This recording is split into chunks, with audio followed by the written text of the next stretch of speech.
Hello दोस्तों, तो शुरू करते हैं आज का टॉपिक। हम आज बात करेंगे प्रोक्रेस्टिनेशन के बारे में। वैसे प्रोक्रेस्टिनेशन ये वर्ड भले ही कॉम्प्लिकेटेड लग रहा हो, पर यह चीज़ हमारे लिए बिल्कुल भी न्यू नहीं है।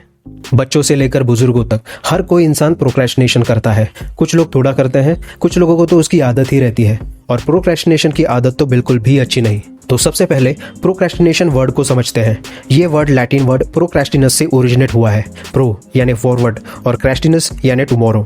आसान भाषा में बताएं तो प्रोक्रेस्टिनेशन का मतलब होता है कि किसी चीज़ या किसी काम को बिना वजह और जानबूझकर आगे ढकेलना। हमें पता होता है कि कोई काम आज ना करने से उसके परिणाम क्या हो सकते हैं, फिर भी हम उसे कल करेंगे, परसों करेंगे, ऐसा सोच के टालते रहते हैं। What are the problems with procrastination? वैसे प्रोक्रेस्टिनेशन बहुत ही कॉमन है। स्टडीज़ के हिसाब से 75% लोग मानते हैं कि वो प्रोक्रेस्टिनेट करते हैं, और 50% लोगों का मानना है कि उनको उसकी आदत है। हम स्टूडेंट्स की बात करें तो उनके लिए स्टडीज़ में प्रोक्रेस्टिनेट करने के 3 बड़े तरीके हैं। उसमें है सोना, खेलना और टीवी देखना। और अब तो मोबाइल फोन्स की वजह से और एक तरीका उसमें ऐड हो गया है। एडल्ट्स की बात करें तो हमें प्रोक्रेस्टिनेशन करने के बहुत सारे ऑप्शंस हैं। मतलब जो काम हमें पहले करना है वो जोड़कर जितने भी अलग चीज़ें हम करते हैं वो प्रोक्रेस्टिनेशन ही होता है। प्रोक्रेस्टिनेशन के बहुत सारे रीजंस हो सकते हैं, जैसे किसी काम में इंटरेस्ट ना होना, कॉन्सेंट्रेशन लेवल कम होना जिससे डिस्ट्रैक्शन बहुत होता है, और किसी चीज़ में कॉन्फिडेंस ना होना। रिसर्चर्स कहते हैं कि प्रोक्रेस्टिनेशन करने वालों में लो सेल्फ एस्टीम, फेलियर का डर और डिप्रेशन ये नेगेटिव क्वालिटीज़ पाई जाती हैं। प्रोक्रेस्टिनेटर्स अक्सर ही स्ट्रेस में रहते हैं और किसी भी काम की डेडलाइन फॉलो नहीं करते, जिसकी वजह से वो अच्छे आउटपुट नहीं दे पाते। तो चलो जानते हैं कि प्रोक्रेस्टिनेशन को ओवरकम कैसे करें। उसमें फर्स्ट पॉइंट है do the task just for few minutes. Procrastinators सिर्फ गलत चीज़ों में वक्त बर्बाद नहीं करते, बल्कि वो सही कामों को शुरू करने में भी देरी करते हैं। प्रोक्रेस्टिनेशन को ओवरकम करने के लिए professor Richard Wiseman the Zeigarnik effect की बात करते हैं। तो ये ज़िगार्निक इफेक्ट होता क्या है? ज़िगार्निक इफेक्ट ये एक ह्यूमन साइकोलॉजिकल टेंडेंसी होती है जिसमें हम अधूरे कामों को याद में रखते हैं पर पूरे किए हुए कामों को याद नहीं रखते। किसी काम को शुरू करना ही सबसे इंपॉर्टेंट चीज़ होती है। एक बार आपने कोई टास्क शुरू कर लिया तो आपका ब्रेन वो टास्क कंप्लीट करने की जिद रखेगा। सो हमेशा याद रखें कि beginning is a half of every action. Second है start hard and important task first. तो इस पॉइंट के 2 साइड्स हैं। कुछ प्रोडक्टिविटी एक्सपर्ट विश्वास रखते हैं कि इजी और क्विक टास्क पहले शुरू करने से एक मोमेंटम बिल्ड होता है, जिससे आपको डिफिकल्ट टास्क करने को मदद मिलती है। पर कुछ एक्सपर्ट कहते हैं कि हार्ड और ज़्यादा इंपॉर्टेंट टास्क पहले करने से वो काम आप ज़्यादा एफिशिएंटली करते हैं।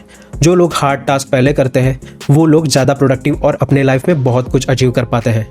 क्योंकि एक्सपर्ट का मानना है कि सिंपल टास्क पहले करने से आपको शुरुआत में तो अच्छा फील होगा, पर उससे ब्रेन को शॉर्ट टर्म रिवॉर्ड्स की आदत लग जाती है, जिसमें इंसान छोटे छोटे काम करके ही बड़े रिजल्ट्स की एक्सपेक्टेशंस रखता है और बड़े काम करने से दूर रहता है। इसलिए डिफिकल्ट और सबसे इंपॉर्टेंट काम पहले करें। थर्ड है do a power hour. Power hour में आपको आपके सभी डिस्ट्रैक्शन साइड में रख के पूरा 1 घंटा कंसंट्रेशन के साथ आपका काम करना है, जिससे आपका पूरा फोकस काम पे रहेगा और 1 घंटे के बाद आप ब्रेक लेकर फिर से दूसरे पावर आवर के लिए रेडी हो सकते हैं, जिससे आपकी प्रोक्रेस्टिनेशन की आदत भी कम होगी और प्रोडक्टिविटी भी बढ़ेगी। फोर्थ है know the root cause of your procrastination. अगर आप बार बार किसी काम को कल पर ढकेल रहे हो या आपको चीजें पोस्टपोन करने की आदत हो गई हो, तो आपको खोजना पड़ेगा कि इसके एग्जैक्ट रीजंस क्या है। क्या आपको किसी काम में इंटरेस्ट नहीं, या फिर आप इजीली किसी दूसरे चीज से डिस्ट्रैक्ट हो जाते हो? अगर आप उसका रीजन ढूंढ पाए तो आप प्रोक्रेस्टिनेशन की आदत से जल्दी बाहर निकल सकते हो। लास्ट है pick your task and start it today. अगर प्रोक्रेस्टिनेशन पर मात करनी है तो फोकस इंप्रूव करना जरूरी है। हम आजकल मल्टीटास्किंग के चक्कर में बहुत सारे काम एक साथ शुरू करते हैं और उसमें कंफ्यूज होकर फंस जाते हैं। अगर आप जिस काम पर रेगुलरली प्रोक्रेस्टिनेट कर रहे हो तो उसे सबसे पहले सिलेक्ट करो और उसकी डेडलाइन डिसाइड कर दो। एक बार वो टास्क सिलेक्ट करने के बाद उसे आज ही करना शुरू करो।